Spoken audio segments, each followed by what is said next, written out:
Before I talk about the case itself, I just want to acknowledge some of the people in Pennsylvania that have helped us throughout this struggle. First and foremost, a heartfelt thank you to Attorney Larry Otter, who it was sometime back in September when I last gave him any kind of money. He was more than 9 weeks pinned down in Harrisburg, working on this case around the clock, additional work on weekends and in appeals. So his support it can't be underestimated in any way. The Green Party of Pennsylvania, especially certain individuals, Titus made reference to that camp that was set up in Pittsburgh, but he was very, or in Harrisburg by the Pittsburgh folks who were helping us.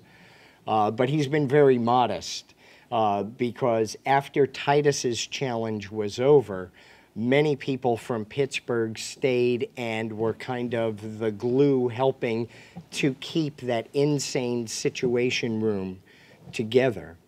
The United States Green Party, I would like to thank. I was very bold in taking the spoiler argument and the stinking corruption of this political system and what it inspires in people. And that boldness, by taking money from someone who was normally our enemies, brought our party under a lot of undue heat. And I think a lot of it is because we really didn't get a fair shot from the media.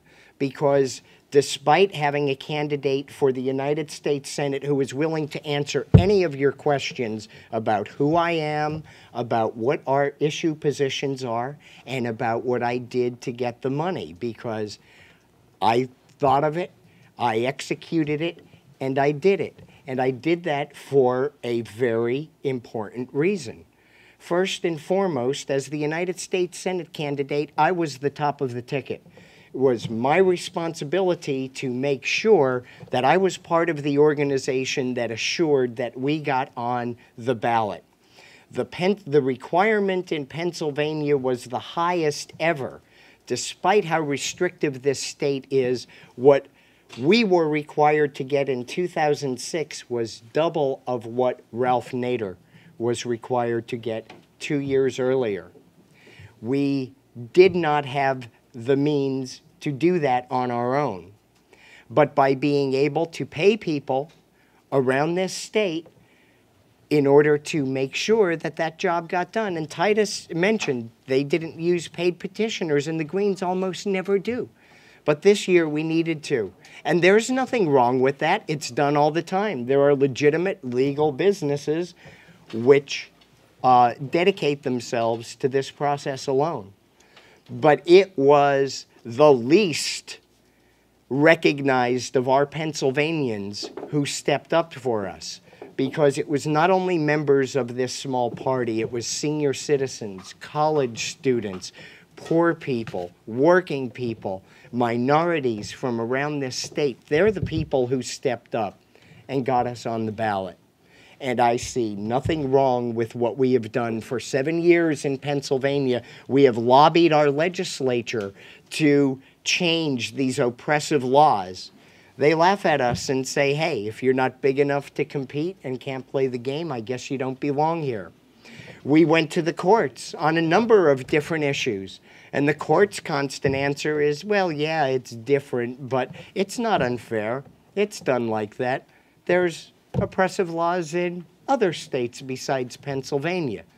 So the courts would not protect us. The legislature would not respond to us. Our citizenry doesn't care. And the media continues to define all politics from the paradigm of two. We are a nation of 300 million people. You're telling me you can't count to 3 or 4?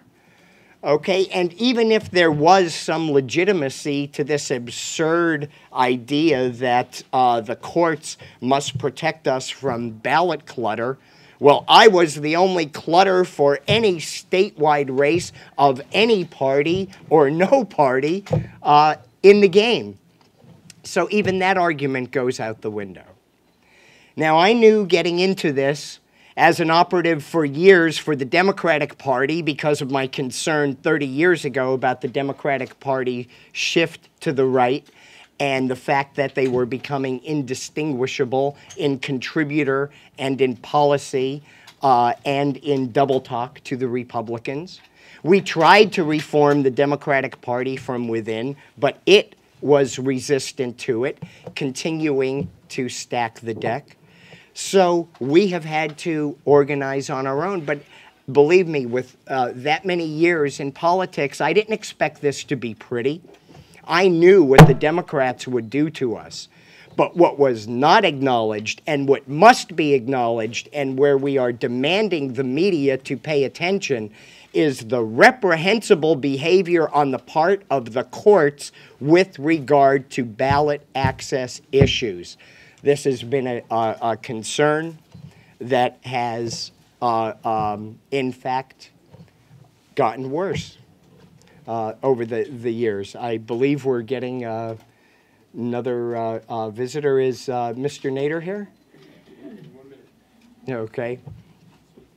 So, to make a long story short, there was nothing wrong with our signatures. Our process had integrity. We took great care. We random sampled our pages. We got our notaries to the scene. We filed a package that was tight, that was concise, that was legal, and that showed respect for the state and the court. After 9 weeks, do you know that a judge never looked at any of these signatures? We saw the stories all over the media about how my signatures were supposed to be wrought with fraud. Names like Mickey Mouse and Mona Lisa and Robert Redford, we will not tolerate that.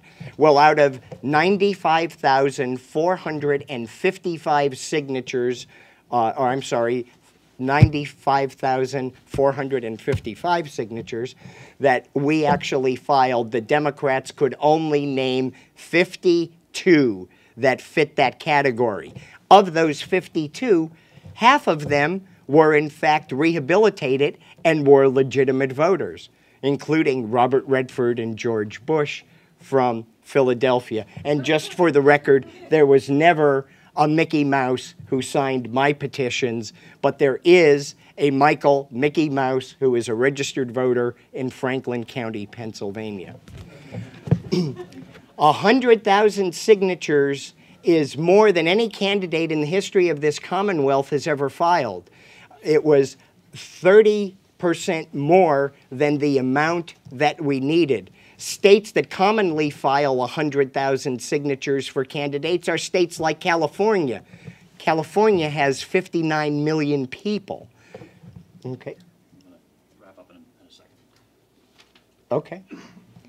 Okay, but the announcement today is that it is my intention to report Judge Collins from the Pennsylvania Commonwealth Court and Judge Kelly, senior judge of the Pennsylvania Commonwealth Court, to the Judicial Conduct Review Board of Pennsylvania.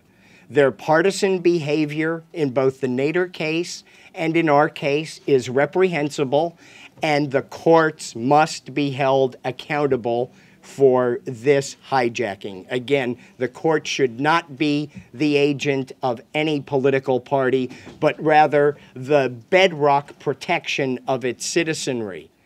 Further, the press has been very resistant to write about the latest twist in this case, in that in addition to fining me, as my friend Ralph Nader has been fined, they have also seen fit to fine my attorney with the same cost, figuring that I might be too poor to pay it, so now we're going to go after the lawyers. What is going on in a judicial system where a lawyer representing someone attempting to defend themselves is somehow subject to the same penalty?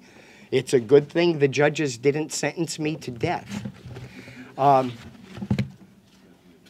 This needs to be done, and this is the story of this case, the reprehensible behavior of the court, and we are not going to let that rest, and that this was all done on the part of the Democratic Party.